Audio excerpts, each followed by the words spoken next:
Oi pessoal, tudo bem? A gente voltou para mais uma aula de cinemática, onde hoje a gente vai falar sobre o lançamento oblíquo. E aí a gente encontra isso em algumas situações, como por exemplo, no atletismo, quando a gente fala do lançamento de dardo, do lançamento de peso, lançamento de martelo, do salto em distância, no futebol também, quando a gente tem um cruzamento, no vôlei, no caso de um saque, no basquete, quando uma bola é arremessada para a cesta, tudo bem? Bom, a gente vai estudar e aprender todos os detalhes que você precisa. E não esquece que para entender legal essa aula, é muito importante que você tenha assistido às aulas de movimento uniforme, movimento uniformemente variado, movimentos verticais e lançamento horizontal, tá certo? Então vamos lá, vamos começar. Então olha só, galera, para a gente falar de lançamento oblíquo, a gente vai começar vendo o significado desse nome. Quando a gente fala de lançamento, é que a gente está jogando alguma coisa. E oblíquo significa para a gente que é inclinado.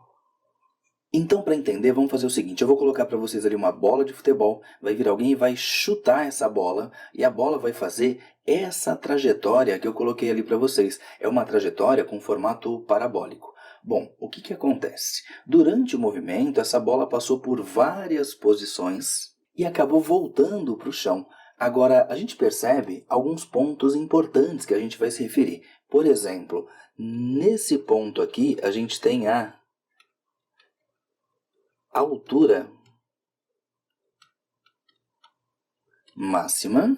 Nesse ponto aqui, que é onde a bola caiu no chão, a gente vai dizer que é o alcance que a gente obteve nesse lançamento, tudo bem? Agora vamos considerar o seguinte, quando a bola saiu ali do pé da pessoa, ela saiu inclinada desse jeito que a gente está vendo aqui e passou pelas várias posições. Então essa velocidade que a gente tem ali, a gente vai dizer para você o seguinte, que é a nossa velocidade inicial, que eu vou chamar para vocês de V0, tudo bem? E como eu te disse, o ponto onde ela vai chegar é o nosso alcance, que eu vou chamar para vocês então aqui de A, ou pode aparecer também como ΔS, tanto faz. E esse ponto que eu acabei de destacar aqui para você é o que a gente tinha chamado antes da nossa altura máxima, que eu vou chamar de Hmax para você. Agora percebe o seguinte, que o movimento oblíquo é um movimento onde a bola está subindo e descendo e também está indo para o lado, ou seja, é um movimento que acontece em dois eixos e como no eixo vertical a gente tem ali a ação da aceleração da gravidade, eu posso dizer para vocês o quê? Que no eixo vertical o movimento é uniformemente variado. Já no horizontal não. No horizontal eu não tenho nenhuma aceleração. Portanto, o movimento é um movimento uniforme. Vamos dar uma olhada, vamos anotar aqui então que no horizontal eu tenho um movimento uniforme e no vertical eu tenho um movimento uniformemente variado, tudo bem? Agora, eu queria conversar com vocês um pouco sobre a tal da velocidade inicial e para isso eu vou tirar todas as outras informações da tela, deixando só a representação da velocidade inicial. Bom, ali a gente tem a nossa velocidade inicial, que eu vou chamar para vocês então de V0. E como a gente sabe que o movimento acontece ao mesmo tempo no eixo horizontal, que eu tenho um movimento uniforme, e no vertical, que eu tenho um movimento uniformemente variado, eu vou precisar descobrir as duas componentes dessa velocidade V0. Então vamos lembrar o que a gente aprendeu lá nas aulas de vetores. Se eu trouxer uma projeção aqui para o eixo horizontal, eu encontro a minha velocidade, que eu vou chamar para vocês de Vx. Detalhe, aqui eu não vou chamar de V0, velocidade inicial x, por quê? Porque a velocidade em x não varia, ela é sempre a mesma. Por que mesmo, Coelho? Porque no eixo x eu tenho um movimento uniforme. E se a gente trouxer a projeção dessa velocidade para o eixo vertical, a gente vai ter aqui o nosso vetor velocidade em y, que eu vou anotar para vocês VY, só que um detalhe, como no eixo vertical eu tenho a ação da gravidade, e a gravidade é uma aceleração, eu vou dizer para vocês o quê? Que quando tem aceleração a velocidade varia, por isso essa é a nossa velocidade inicial em y, tudo bem? Agora olha só, de acordo com o que a gente aprendeu lá em vetores, tanto a velocidade em x quanto a velocidade inicial em y dependem do valor de V0. E a gente tem aqui um ângulo com o qual essa bola foi chutada. Eu vou chamar ele de θ. Lembra? Um deles é o seno, o outro é o cosseno. Agora, o que eu quero lembrar com vocês? Olha só. O VX é o lado que está coângulo, lembra? Cocô, CC. Se é coângulo, é cosseno. Então, eu vou anotar para vocês que VX é V0 vezes o cosseno do ângulo. Agora, VY, olhando lá na figura, o VY, V0Y, é o que está sem o ângulo desenhado. Lembra? Cocô, CC. CC, se está sem o ângulo, é o seno. Tudo bem? Então, vamos lá. O V0Y é V0 vezes o seno do ângulo. E é muito importante que você lembre como achar o Vx e o V0y, tudo bem?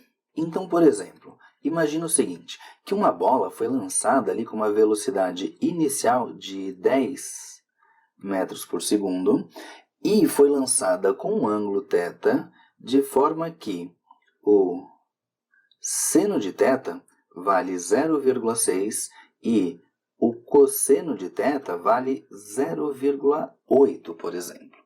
Aí, você tem que achar o valor de Vx e de Vy.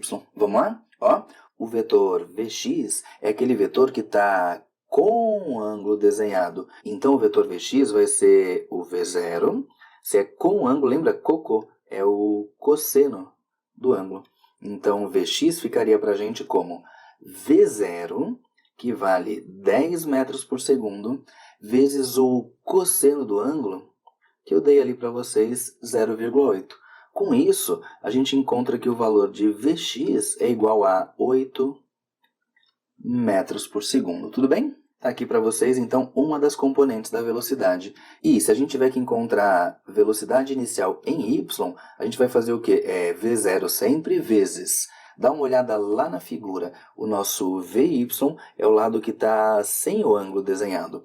Se está sem o ângulo desenhado, a gente vai lembrar de cocô, CC. Cosseno, CC, sem seno. Tudo bem? Então, eu vou dizer para vocês que é vezes o seno do ângulo. Por isso, eu acho que V0y é igual a V0, que é 10, vezes o seno do ângulo que eu passei, que é 0,6. E com isso a gente acha que o V0y é igual a 6 metros por segundo. Tudo bem? Está aqui para a gente então o valor da velocidade inicial em y.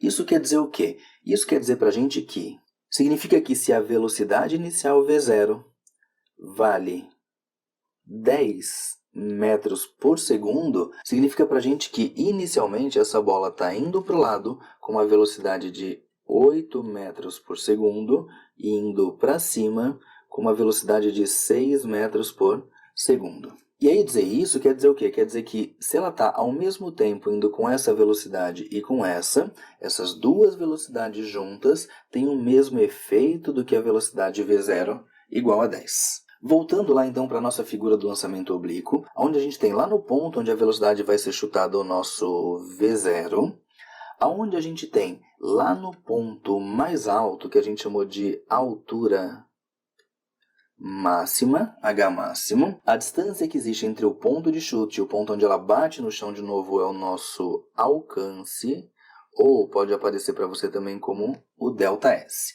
E lembrando que, na hora de usar as equações, que a gente vai usar para o movimento horizontal, as equações do movimento uniforme, e para vertical, o movimento uniformemente variado.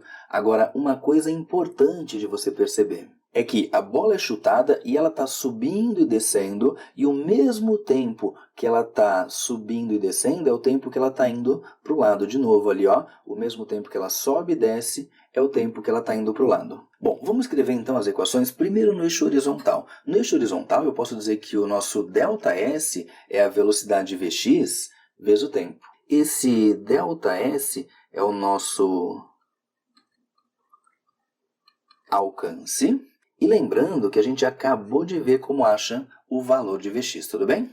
Agora seguindo, pessoal, no eixo vertical. No eixo vertical, a gente vai usar as equações do movimento, então, uniformemente variado. E a gente aprendeu lá nas aulas de movimento vertical que o h é igual a V0y vezes t mais gt² sobre 2. Poxa, Coelho, mas de onde que vinha essa equação mesmo? Vamos só relembrar. Lá no movimento uniformemente variado, que a gente tinha uma equação que era S é igual a S0 mais V0t mais AT² sobre 2. Aí o que a gente fez? A gente adaptou essa expressão aqui para o que a gente tem escrito aqui, lá nas aulas de movimento vertical, tudo bem? A gente tem outra equação que diz para a gente o quê? Que a velocidade em y é a minha velocidade inicial em y mais g vezes t. Lembra que a gente tinha lá no movimento uniformemente variado uma equação que dizia que v é igual a v0 mais a vezes t. E aí a gente usou essa equação que está aqui para adaptar ela para o movimento vertical. Lembrando que a gente usa esse termo VY e V0Y porque eu estou falando exatamente do eixo Y, do eixo vertical, tudo bem? E por último, essa equação que diz que a velocidade em y ao quadrado é igual à velocidade inicial em y ao quadrado mais 2gh. Se a gente relembrar, lá no movimento uniformemente variado, a gente aprendeu a equação de Torricelli, que é a velocidade ao quadrado é v0 ao quadrado mais 2a ΔS. E aí, mais uma vez, a gente usou a equação do movimento uniformemente variado para lá na aula de movimentos verticais adaptar essa equação que está aqui, tudo bem? E aí eu queria só relembrar uns detalhes com vocês. Lembra que a gente usa g no lugar da aceleração, porque a nossa aceleração é a aceleração da gravidade, tudo bem? E lá na figura, eu queria dar uma atenção com vocês nesse ponto aqui, que é o ponto de altura máxima. O que acontece? Se a altura é máxima, é porque nesse ponto a bola para de subir para começar a descer. Mas então a bola para? Não, na verdade ela não para, porque ela continua se deslocando para o lado com a velocidade Vx. Mas como eu te falei, ela para de subir para começar a descer. Então, nesse ponto onde a altura é máxima, eu posso dizer que a velocidade em y equivale a zero, tudo bem? Lembrando que essa velocidade em y igual a zero vale para o ponto de altura máxima. Agora, pessoal, eu quero falar com vocês um pouquinho sobre o alcance, que a gente usa ΔS ou A, tanto faz.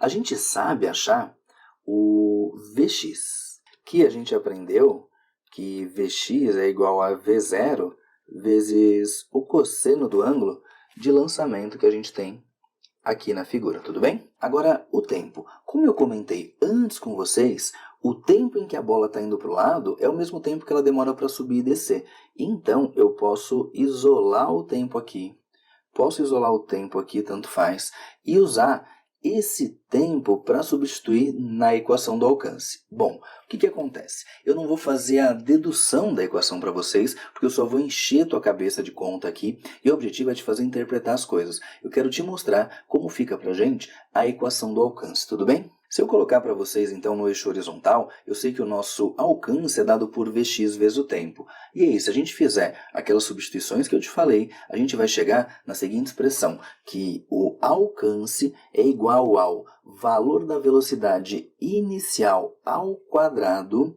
dividido pela gravidade, vezes o seno de 2θ. Vamos lá na figura e vamos ver o seguinte. Θ é esse ângulo aqui, que eu estou representando para vocês. Então, se por acaso a bola foi chutada com um ângulo de 30 graus, aqui você vai fazer o seno de 60, porque é 2 vezes o ângulo. Se a bola foi chutada com 45 graus, aqui você vai fazer o quê? Vai fazer o seno de 2 vezes 45, no caso 90 graus. E assim por diante, tudo bem?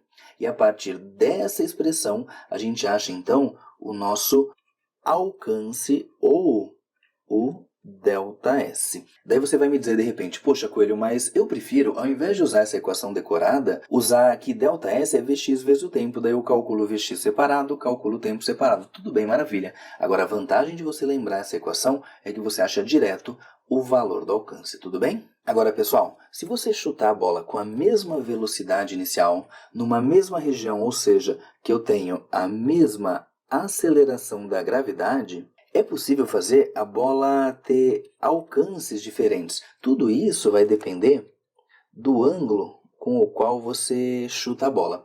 Vamos pensar o seguinte, ó. Eu tenho a equação do alcance aqui. Para o alcance ser máximo, olha só.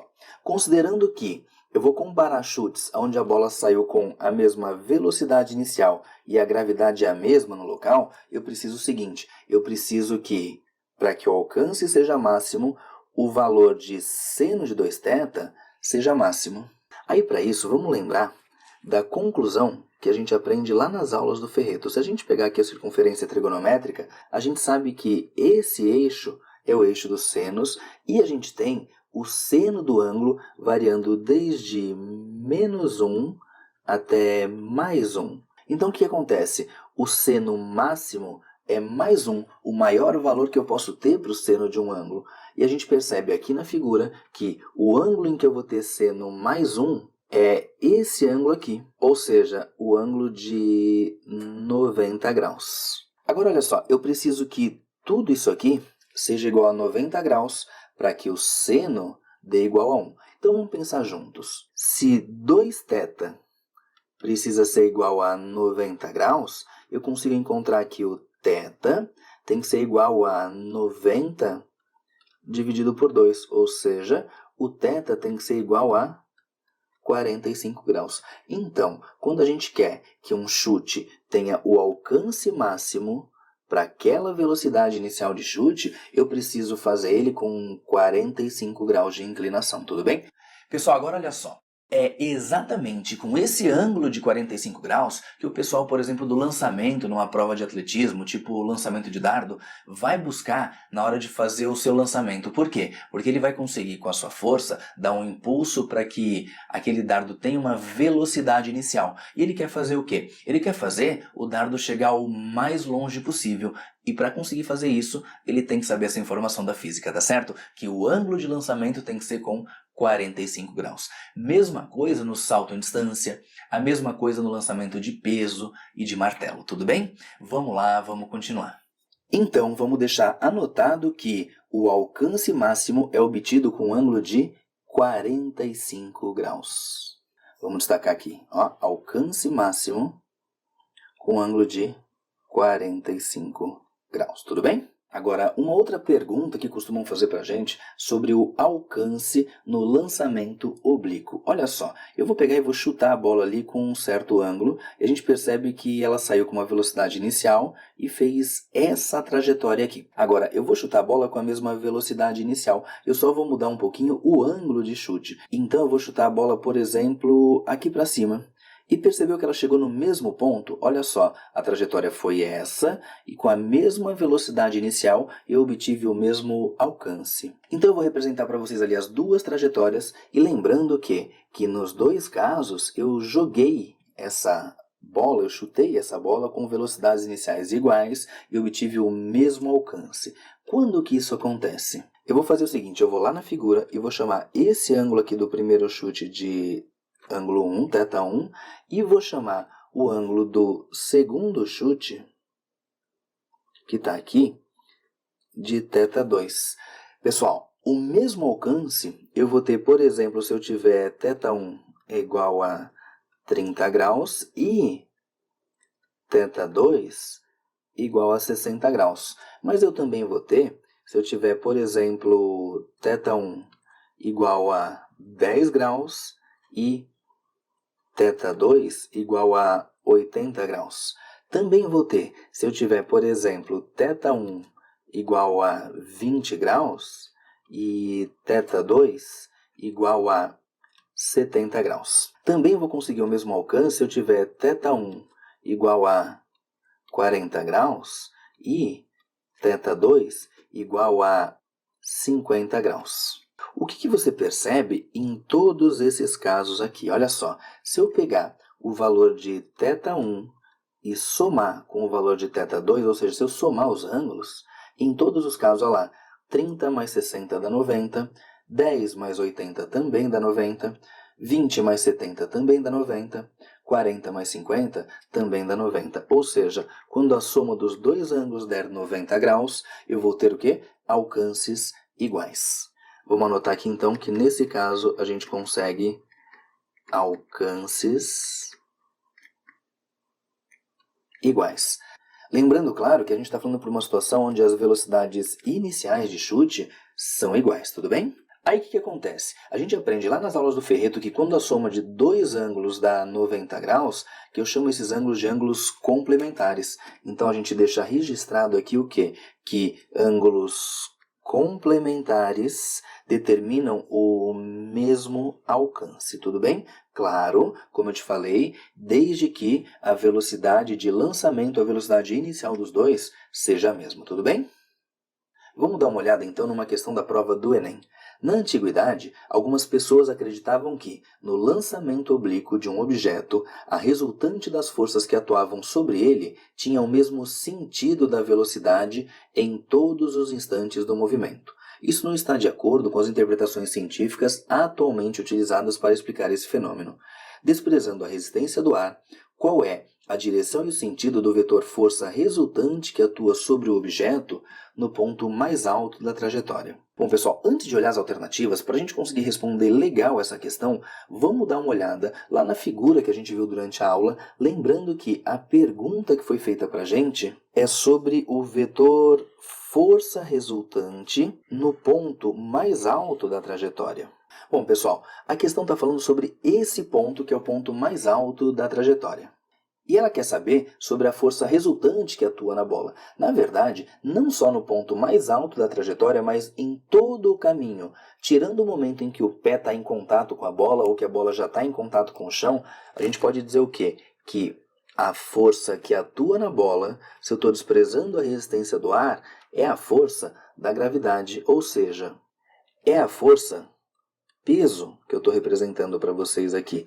Então, independentemente de, no ponto mais alto da trajetória, a gente ter aquela nossa velocidade em y igual a zero, porque a gente aprendeu que é o ponto onde ela para de subir para começar a descer, eu tenho como força resultante atuando ali a nossa força peso, tudo bem?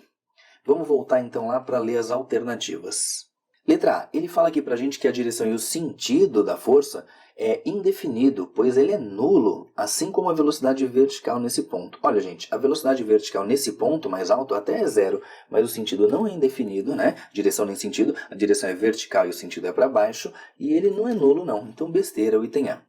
Letra B, vertical e para baixo está certo, pois somente o peso está presente durante o movimento. Tá certo, pessoal, porque quando a questão fala para a gente sobre o movimento, ela está levando em consideração depois que a bola já saiu do pé da pessoa e antes, né, um instantezinho antes dela tocar o solo. Então tá certo, item B, mas vamos dar uma olhadinha nas outras alternativas. É horizontal no sentido do movimento. Meu Deus, tá errado, né? A gente sabe que o peso é vertical e para baixo. Letra D, inclinado na direção do lançamento. Também não, a força resultante, o peso é vertical e para baixo.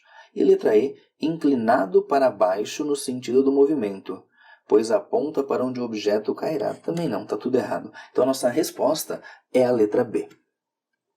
Exercício 2. Quando um jogador de futebol é muito veloz, uma forma divertida de se referir a essa qualidade é dizer que ele é capaz de cobrar escanteio para a área adversária e ele mesmo correr e conseguir chutar a bola antes dela tocar o chão. Suponha um jogador ficcional que seja capaz de fazer isso. Se ele cobrar o escanteio dentro da área, fornecendo à bola uma velocidade inicial de 20 metros por segundo, fazendo um ângulo de 60 graus com a horizontal, qual distância o jogador precisa correr em linha reta, saindo praticamente de forma simultânea à cobrança de escanteio para chutar no gol sem deixar a bola tocar no chão? Para fim de simplificação, considere que a altura do chute ao gol seja desprezível, que seno de 60 graus igual a 0,8 e cosseno igual a 0,5, e que a aceleração da gravidade seja 10 metros por segundo ao quadrado. Então vamos só destacar algumas informações. Ele disse para a gente que a bola foi chutada a 20 metros por segundo, fazendo 60 graus com a horizontal. Deu também o seno e o cosseno de 60, um valor aproximado. Falou para a gente usar que a gravidade é 10 metros por segundo ao quadrado. E deu uma outra informação aqui, dizendo o seguinte, que para fins de consideração, considere que a altura do chute ao gol seja desprezível. Basicamente é o quê? Basicamente ele está dizendo assim, o escanteio foi cobrado dessa posição, a bola fez toda a trajetória, e se ele vai chutar a bola de uma altura que é desprezível, quer dizer que ele vai chutar da mesma altura que a bola saiu do chão, só isso. Então vamos resumir essas informações, vou deixar desenhada ali a figura e vamos determinar o que ele pediu para a gente, que é a distância que a pessoa precisa correr, ou seja, é o alcance. Agora, eu posso resolver esse problema usando simplesmente a equação do alcance, mas vamos supor que você não decorou a equação do alcance e você precisa voltar lá para as equações do MRU e do MRUV. E o alcance é o nosso ΔS. E a gente sabe que o nosso ΔS é só fazer a velocidade Vx vezes o tempo. Agora, para resolver esse exercício, eu preciso da velocidade Vx e preciso do intervalo de tempo. Para achar a velocidade Vx, é só a gente fazer a decomposição da velocidade inicial V0. Vx, então, é V0 vezes. Dá uma olhadinha lá na figura e Vx é essa velocidade que está aqui. Lembrando que ele deu o ângulo com a horizontal, esse aqui é o nosso ângulo, então Vx é o lado que está com o ângulo, lembra? CC. Então, se é o lado com o ângulo, eu vou dizer para vocês que é cosseno de θ. Bom, Vx fica igual a V0. Foi dado para a gente que V0 vale 20 metros por segundo, vezes o cosseno do ângulo. O cosseno fica para a gente o cosseno de 60 graus, que foi dado para que a gente use 0,5. Com isso, a gente chega que Vx é igual a 20 vezes 0,5 vai dar 10 metros por segundo. Então, para encontrar o nosso ΔS, eu já sei Vx, que vale 10. Agora, só falta a gente encontrar o tempo. Para encontrar o tempo, vamos lembrar de uma coisa importante, que olha só, o tempo em que a bola está indo para o lado, para o nosso alcance, é o tempo em que ela demora para subir e descer. Então, basta a gente achar o tempo no qual ela está no movimento vertical. Agora, das equações que a gente tem lá no movimento vertical, a gente vai escolher aquela que me permita encontrar o tempo. Agora, olha só, eu vou escrever para vocês as duas equações. Uma delas diz para a gente que h é igual a V0y vezes o t, mais gt² sobre 2. E a outra diz que Vy é igual a V0y mais gt. Eu posso usar qualquer uma das duas. Agora, olha só, para usar a primeira, eu preciso ter a altura, e eu tenho a altura final que vale 0. Preciso de V0y, que é só fazer a decomposição do vetor v. Preciso da gravidade que eu tenho e posso, então, calcular o tempo total.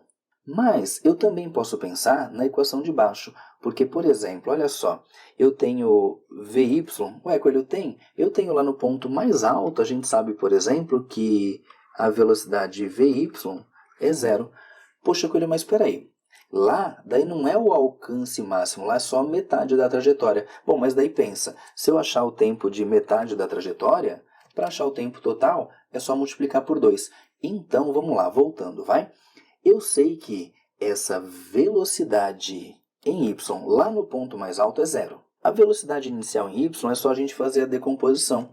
E com isso, aplicando o valor da gravidade, eu consigo encontrar o tempo, que é o tempo de subida. Mas aí, como o tempo de descida é igual, a gente faz o dobro do tempo que a gente vai encontrar. Então, eu vou optar por usar com vocês essa equação aqui de baixo, tudo bem?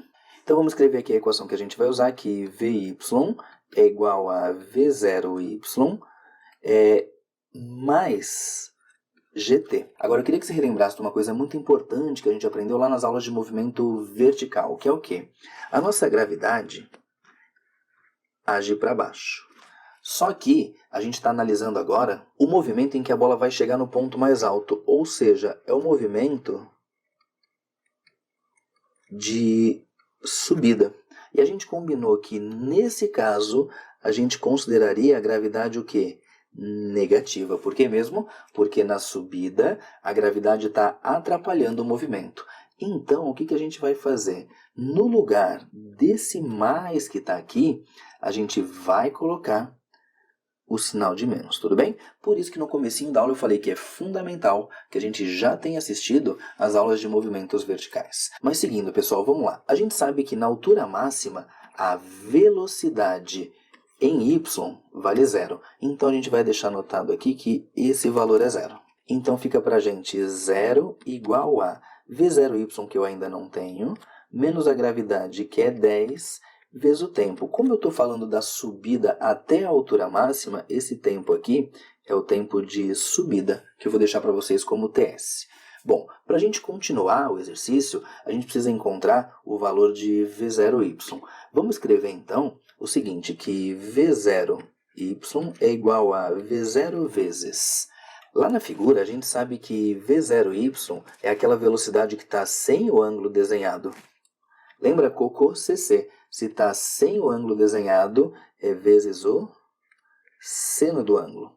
Seguindo, pessoal, a gente sabe que o valor de V0 é 20 metros por segundo, foi passado, e o seno do ângulo foi dito para a gente considerar 0,8. Com isso, a gente chega que V0y é igual a 20 vezes 0,8, vai dar 16 metros por segundo. Aí o que eu vou fazer? Eu vou pegar esse valor que a gente acabou de encontrar para V0y e vou substituir aqui na equação. Vou anotar aqui então que é 16. Agora eu posso pegar esse menos 10 e escrever ele lá do outro lado positivo. Então fica para a gente 10 vezes o tempo de subida igual a 16. E aí a gente chega que o tempo de subida é igual a 16. Esse 10 que está multiplicando, eu escrevo ele do outro lado dividindo. Então fica 16 dividido por 10. E eu posso dizer que o tempo de subida é igual a 1,6 segundos. Mas lembra, né? Como eu quero o alcance total, aqui na equação eu preciso colocar o tempo total. E a gente sabe que o tempo total é igual ao tempo para subir mais o tempo para descer, ou seja, é 2 vezes o tempo de subida, tá certo? Por isso a gente vai dizer que o tempo total é igual a 2 vezes 1,6, 3,2 segundos. O que eu vou fazer? No lugar do t, eu vou substituir o 3,2 e com isso a gente chega que o nosso alcance, o nosso ΔS, é igual a 32 metros. E aí, dando uma olhada lá nas alternativas, a gente chega que a nossa resposta é a letra D. Daí você vai me dizer, poxa, Curi, mas peraí, por que no lugar do tempo você pôs 3,2 e não pôs 1,6? Por que você multiplicou por 2? Vamos de novo lá na figura. Foi o seguinte, pessoal, a bola veio do chão até o ponto mais alto e depois ela desceu até o chão de novo. Para chegar no ponto mais alto, eu vou demorar um tempo para subir.